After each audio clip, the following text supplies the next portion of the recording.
El pecado destruye el propósito de Dios en mi vida. Quiero que se quede con dos palabras que van a ser la clave, que van a ser el hito de este mensaje. Y la primera palabra es propósito y la segunda palabra es pecado.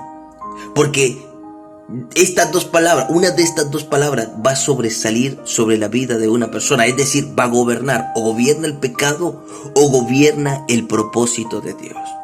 Y cuando hablamos del propósito de Dios, hablamos de la visión de Dios, hablamos del plan de Dios, hablamos de pasos específicos para objetivos específicos. Es decir, Dios nos va a decir qué tenemos que hacer, cómo lo tenemos que hacer, a dónde tenemos que ir, porque Dios es un Dios de orden. Y cuando hablamos de pecado, hablamos de la manifestación de rebeldía que tiene el hombre para con Dios.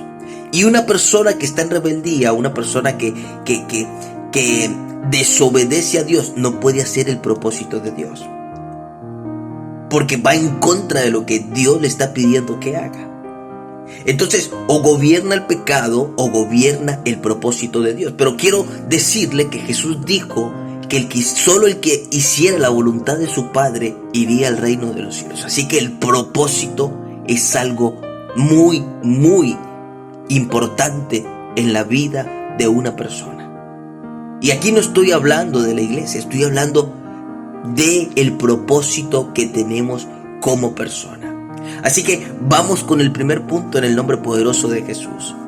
El primer punto se llama: el propósito es saber qué quiere Dios de mí como persona. Lo repito, el propósito es saber qué quiere Dios de mí como persona.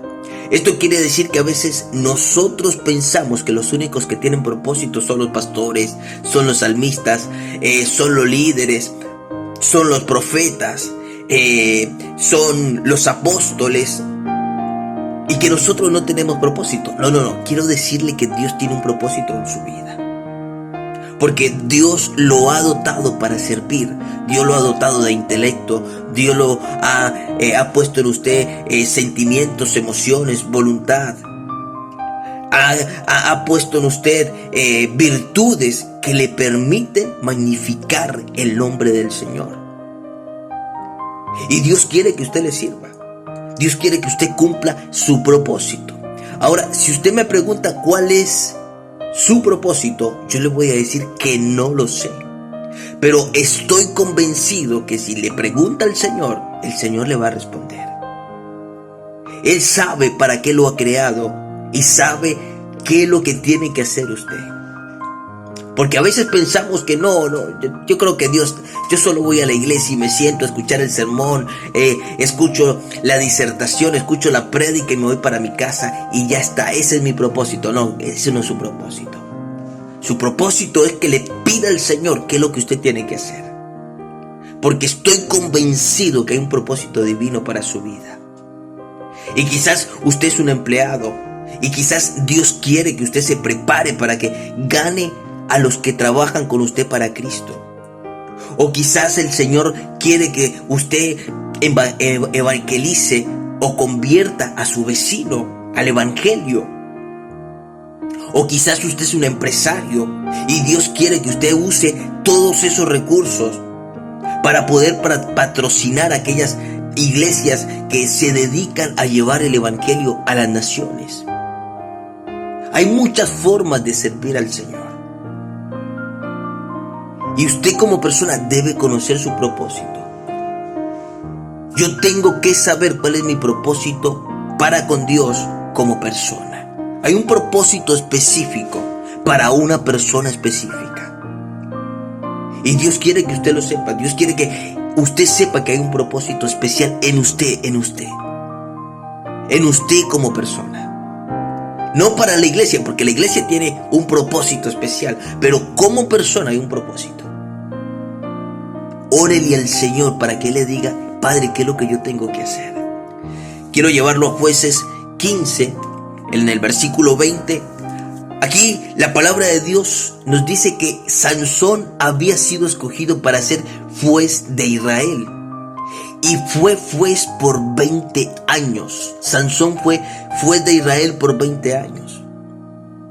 Es decir, Sansón conocía su propósito. Sansón sabía lo que tenía que hacer, cómo lo tenía que hacer.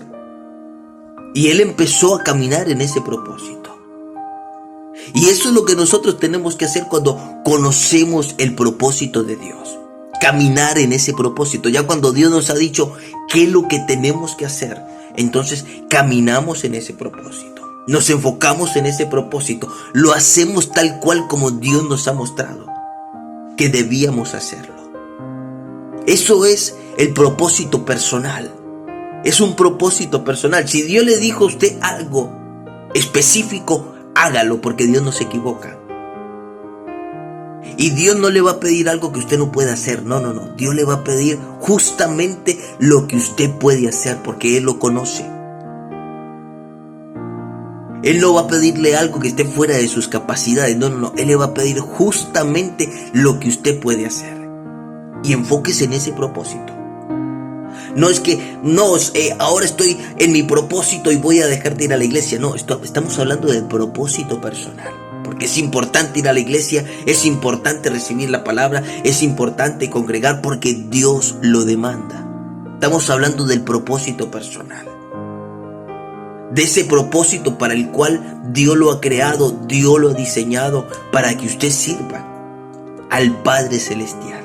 Porque hay propósito divino. Sansón conoció su propósito. Desde que Sansón empezó a tener uso de razón, su padre le dijeron: mira, se manifestó el ángel de Jehová, nos dijo que serías el Salvador de Israel, que serías el juez de Israel. Sansón sabía cuál era su propósito y Sansón caminó en ese propósito. Ahora, ¿cómo el pecado, vamos con el segundo punto, cómo el pecado destruye el propósito de Dios en nuestras vidas? Bueno, yo tengo que saber que el pecado es la manifestación de rebeldía del ser humano para con Dios. Y esto quiere decir que cuando nosotros conocemos el propósito y empezamos a caminar en ese propósito, yo debo cuidarme y ser consciente que el pecado puede estancar, puede destruir, puede desviarme del propósito de Dios. También el pecado no solamente simboliza la rebeldía del ser humano para con Dios, sino que también el pecado es la manifestación de todo lo malo que hacemos en la vida. Es decir, todo lo malo que pensamos, todo lo malo que decimos, todo lo malo que hacemos es generado por nuestro pecado. Y el tema es que Dios no encaja en el pecado. Dios no homogénea en el pecado. Dios no puede vincularse con el pecado, con lo sucio, con lo vil. Es como el agua y el aceite, aunque los dos son sustancias líquidas, no pueden mezclarse. Por eso el Señor no puede obrar el propósito personal en la vida de una persona cuando esta persona está en pecado. Y estar en pecado es que el pecado está sobresaliendo, que el pecado está gobernando la vida de una persona. Y quiero llevarte a Jueces. Vamos al libro de Jueces, en el versículo 1 y en el versículo 4 del capítulo 16 del libro de Jueces. Aquí nos dice que Sansón, versículo 1, vamos a Jueces 16:1, dice: y fue Sansón a Gaza y vio allí a una ramera y se llegó a ella. Y en el versículo 4 nos dice: después de esto aconteció que se enamoró de una mujer, dice la palabra, en el valle de Zoret, la cual se llamaba Dalila. Entonces aquí podemos ver un desorden sexual. Sansón tenía un desorden sexual. Estaba en pecado. Sansón estaba en pecado. Y quiero decirle que Sansón era consciente de lo que estaba haciendo. Es decir, Sansón sabía que lo que estaba haciendo era malo. Estaba mal. Sansón sabía que esto era pecar, porque el Espíritu de Dios nos convence de pecado. Y quiero aquí abrir un paréntesis y preguntarle, o que nos preguntemos, ¿qué estamos haciendo mal? ¿Cuál es ese pecado en el que estamos incurriendo? Porque quiero decirle que el pecado trae consecuencias. Quiero decirle que podemos estar sirviendo como salmistas, como pastores, como apóstoles, como profetas. Pero o quizás estoy sirviendo en mi trabajo, llevando la palabra. O quizás soy un empresario y estoy dándolo todo por el Señor. Pero quiero decirle que el pecado trae consecuencias. El pecado va a traer consecuencias.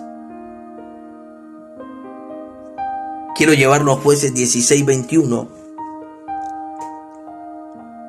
Mas los filisteos, dice la palabra del Señor, le echaron mano y le sacaron los ojos y le llevaron a Gaza y le ataron con cadenas para que moliesen en la cárcel. ¿Se acuerdan de esta Dalila de la cual Sansón se enamoró? Los filisteos le habían pagado para que ella le pudiera sacar información a Sansón. Sansón, ¿de dónde proviene tu fuerza? Sansón sabía de dónde provenía su fuerza.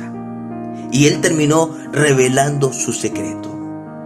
Y fue prisionero de sus enemigos. Y aquí abro otro paréntesis. Quiero decirle que usted tiene enemigos. Satanás, los demonios son nuestros enemigos. Y que van a hacer todo lo posible para hacer lo mismo que hicieron con Sansón. Tenernos en cautiverio. Dañar el propósito de Dios a través del pecado. Porque el pecado destruye, desvía, corrompe el propósito de Dios. Y se estanca el propósito de Dios. Acá se estancó el propósito que Dios tenía para con Sansón. Se estancó. Por eso quiero decirle a cada uno de las personas que me ven que hay que tener cuidado. El pecado trae consecuencias. Y a veces somos conscientes que el pecado trae consecuencias. Que el pecado tarde o temprano nos va a pasar una cuenta de cobro. Sansón tuvo que pagar el precio por causa de su pecado. Pero quiero decirle en el versículo 28 algo impresionante, algo que me voló la cabeza, algo que me hizo pensar qué tan grande es Dios. Vamos a Jueces 16:28. Dice la palabra del Señor: entonces clamó Sansón a Jehová y le dijo: Señor, acuérdate ahora de mí y dame fuerzas. Te ruego solamente esta vez, oh Dios, para que de una vez tome venganza de los filisteos por mis ojos. Sansón le estaba diciendo a Dios que le diera la última oportunidad. Era la última oportunidad que Sansón le pedía al Señor. Y Dios lo escuchó y le dio la última oportunidad. Quiero decirle que quizás usted dejó de servir al Señor por causa del pecado y ahora es prisionero, hablando en términos espirituales.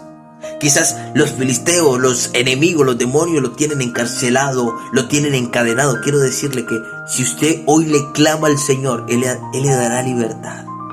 Él le dará la última oportunidad, porque ese día Sansón recibió fuerzas y la victoria que tuvo fue más grande que todas las anteriores.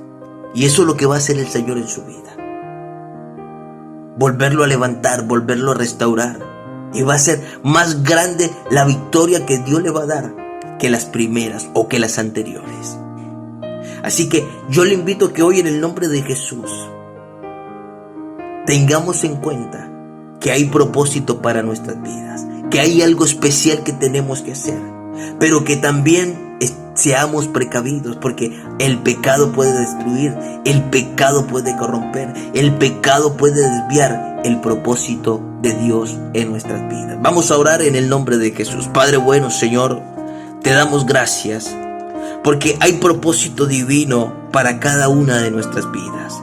Gracias, Padre, porque tu propósito es especial, es santo, es verdadero, es para siempre. Y oramos, Señor, para que podamos vivir en ese propósito. Padre, también guarda nuestras vidas, Señor, del pecado. Ayúdanos, Señor, a reconocer nuestros errores. Ayúdanos, Señor, a apartarnos, Padre, de aquellas cosas que estamos haciendo mal. Señor, y oro por todos aquellos, Padre, que quizás se desviaron de tu propósito, que están encarcelados, que están encadenados, Padre, por los filisteos, Señor, hablando en términos espirituales, que no tienen salida, que se ven sin salida, Padre. Escucha sus plegarias, Padre, escucha sus oraciones y dales esa oportunidad como tú le diste a Sansón, Señor, que lo hiciste victorioso, que lo hiciste libre, Padre, y su victoria fue más grande que las primeras, Señor. Hoy oramos en el nombre poderoso de Jesús. Amén, amén y amén. Amados, si ha sido de bendición, le invito a que lo comparta para que sea de bendición para la vida de otra persona. Y vamos con lo más especial del mensaje. Todas las donaciones aquí la pueden dejar en el alias de Mercado Pago, Un Tiempo con Dios, Omar Bedoya. Y recuerde que no es perdido lo que sembramos en el reino de los cielos. ¿Por qué? Porque tarde o temprano el Señor le va a retribuir, le va a multiplicar, le va a cuadruplicar lo que siembre en el reino. Nunca va a ser perdido. El Señor te bendiga grandemente el día de hoy.